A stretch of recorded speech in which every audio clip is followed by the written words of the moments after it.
müəllimlər, MİQ və sertifikasiyaya hazırlaşan texnologiya müəllimlərinə dəstək məqsədi ilə imtahan tipli test tərtib etmişəm və bu testlə sizi tanış etmək istəyirəm. Adətən imtahanda istəyir MİQ, istəyirsə sertifikasiya imtahanında uyğunlaşdırma tipli testlər daha çox rastlaşırıq, daha çox qarşımıza çıxır.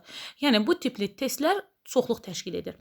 Bunun üçün də bizim müəllimlərimiz uyğunlaşdırmada çətinlik çəkir. Bu çətinlikləri testlər vasitəsilə aradan qaldırmaq mümkündür. Və sizlərə dəstək məqsədi ilə bu testi tərtib etmişəm və sizlərlə doğru variantlarını bölüşəcəm. Uyğunlaşdırmanı necə aparmaq lazımdır bölüşəcəm. Kanalımız əgər sizlər üçün yararlıdırsa, kanalımıza abunə olub, yorum bölməsində fikirlərinizi yazmağı və ya like etməyi unutmayın. Keçək birinci uyğunlaşdırmamıza. Birinci növbət, ikinci növbət, üçüncü növbət. Ümumiyyətlə tərtib olunan test 7-ci sinif texnologiya kitabının ərzaq məhsullarının emalı bölməsindəndir. Yəni bölməyə uyğun olaraq hər mövzudan bir test tərtib etmişəm.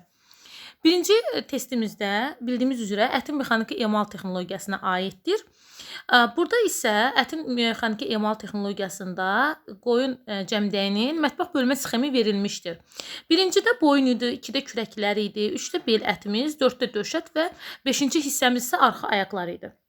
Ümumiyyətlə bu hissələrin hər biri özlüyündə qida dəyərinə görə 3 növə bölünür. Bel və arxa ətraflar da ətə aid edilir. Belə ətlərin deməli 3 cür bişirilir. Baş hərflərini yazacağım. Sobada bişirilmə üsulü, pörtlətmə və qızartma üsulları ilə bişirilir. Birinci növ ətə nələr aiddir? Gəlin baxaq. A-da düşbərək, kabab, aşqarası, döymə, kotlet verilmişdir. Bəli, bu düzgündür. Deməli 1-ə A-ya 1 yazırıq. Farşlar hazırlanır, pörtlədilir, qaynadılır, kotlet, şorba, aşqarası hazırlanır. Bunlar ikinci növə ətə aid deyil, bu üçüncü növə ətə aiddir. Üçü qeyd edək. Üçüncü növ ət nə idi? Bel əti idi. Bir də sizə bir məlumat vermək istəyirəm ki, ümumiyyətlə birinci növ ətə döş və kürək ətini də aid edirlər. Kürək 2 nömrə ilə qeyd edilmişdir.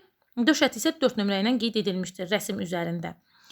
Deməli, C-yə baxaq, bu da deməli, ikinci növ ətə aiddir. 2 yazıram qarşısında, qaynadılır ikinci növ ət. Ondan sonra pörtlədilir, aşqarası, kabab, farş, qovurmaların hazırlanmasında istifadə edilir. Ümumiyyətlə, əgər mən sizə belə bir açar söz deyim ki, testin içərisindən çıxardım ki, bu biraz qarışıq testdir. Ola bilər sizdə çaşqınlıq yarada bilər. Məsələn, üçüncü növ ətdə də kotlet var. Birinci növ ətdə döymə kotletdir. Siz döymə kotlet görərsə, burada mexaniki səhv gedib, vergül düşüb.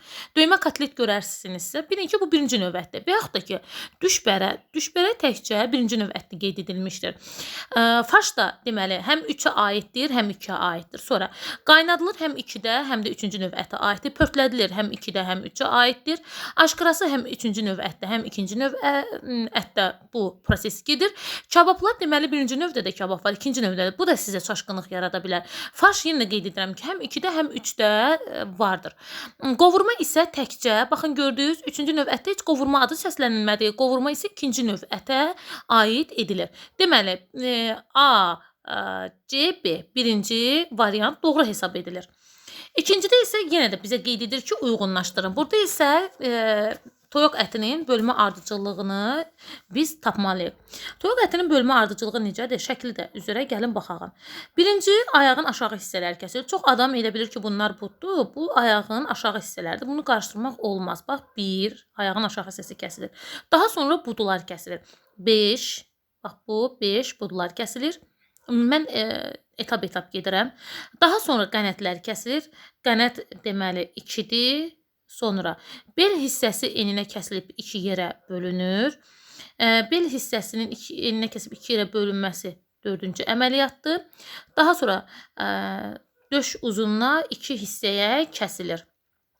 Döş uzunluğuna, bax budur. Döş uzunluğuna 2 deməli, döş uzunu 2 yerə, 2 hissəyə kəsilir. Daha doğrusu burada 3-dür. 3-dür. Burada isə 4-dür. İndi bizə deyəcəksiniz ki, ay müəllim, orada axı döşün uzunluğu 2 hissəyə kəsilir də nömrələnməyibdir. Düzdür. Ardıcıllıq belə olmalıdır. Ola bilər ki, sizi çaşdırmaq məqsədilə bu tip test nümunələrdə tərtib edilsin. Birincidə belə idi ki, ayaqların aşağı hissəsi kəsilir. Daha sonra budlar kəsilir. Bu birinci ardıcıllığımız idi kitab üzrə. Daha sonra qanatlar kəsilir. Daha sonra qanatlar kəsilir. Sonrakı əməliyyat döş qəfəsi kəsilir. Bel və döş ayrılır. Dördüncü etap bel hissəsi eninə kəsilib 2 yerə bölünür. Yəni bu 4 ardıcıllıqdır. Döşün uzunluğu 2 hissəyə kəsilməsi isə düzdür. Bu 4 ardıcıllığın nömrələnməyibdir. Lap aşağı hissədə qeyd edilmişdir. Burada uyğun olacaq 1, 5, 2, 3, 4. Yəni A bəndi doğru variant hesab edilir. Növbətiyə keçək. Deməli, uyğunlaşdırma aparmalıyıq. Burada da toyuq ətindəndir. Bizə deyir uyğunlaşdırın toyuq və ördək əti. Daha sonra qaz və hündüşka əti. Yəni bunların donunun açılma müddətidir. Gəl buna nəzər yetirəyin. 8-10 saata bilirik ki, 8-10 saata toyuq və ördək əti donu açılır. 1-ə B yazırıq.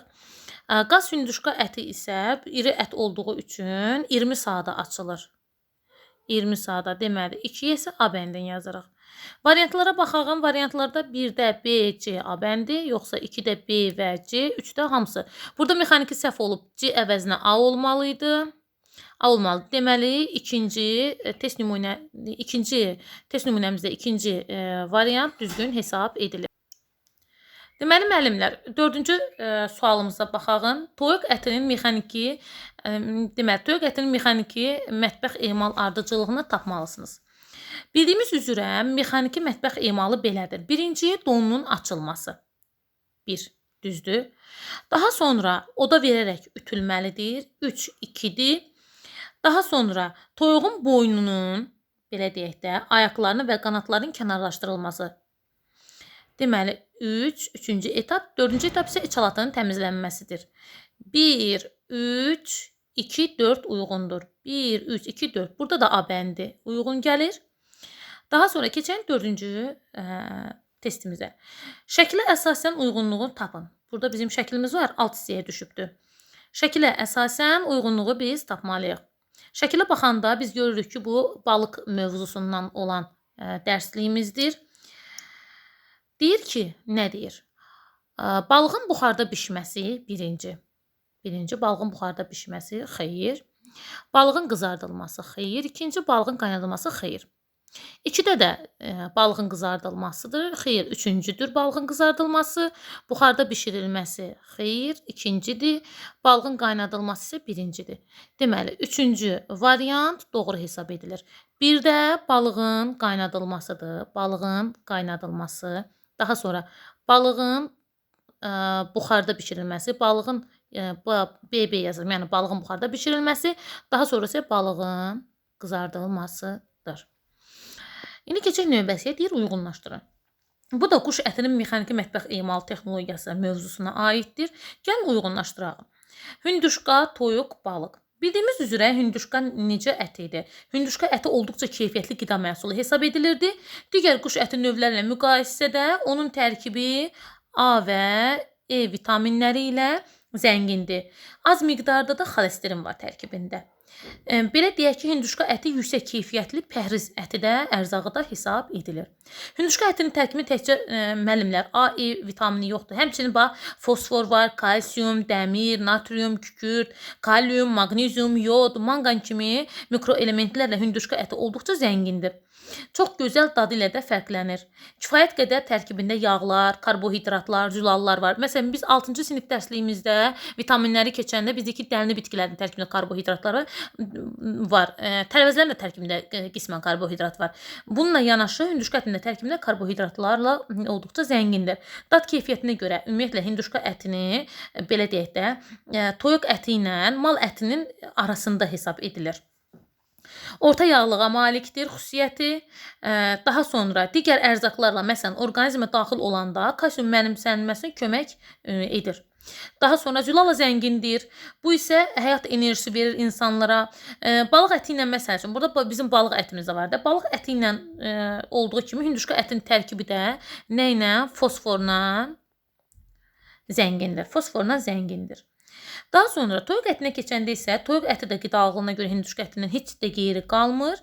Ancaq bəzi göstəricilərə görə toyuq əti hündüşka ətindən daha faydalı hesab edilir. Məsələn, toyuq ətində yağlı və kalorisi çoxdur. Hündüşka ətinə nisbətən. Hündüşka əti dedik axı, pəhriz qidası da hesab edilir. Qismən xolesterin var tərkibində. Toyuq ətinin yağlığı və kalorisi çoxdur.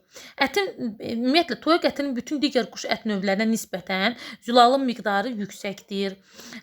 Daha sonra insan orqanizmində bütün əvəz olunmaz amin turşuları ilə təmin edir.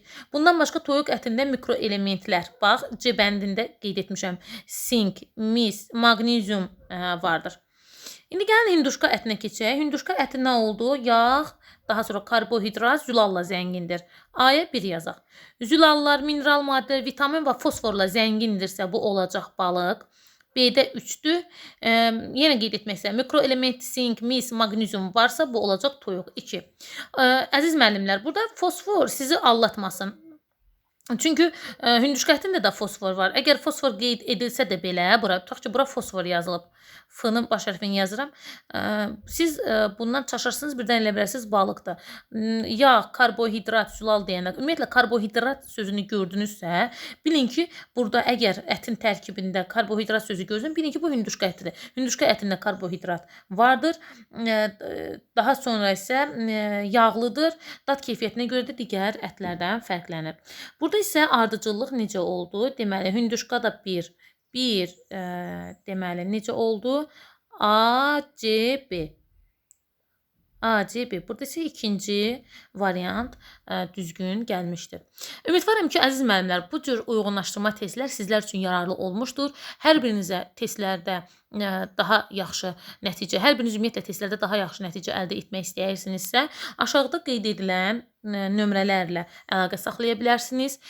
İmtahandan yüksək nəticə görmək istəyirsinizsə, toplamaq istəyirsinizsə, yeni çərçivə sənətinə uyğun olaraq tam təminatlı proqramlarla keçirilən dərslərimizə qoşula bilərsiniz.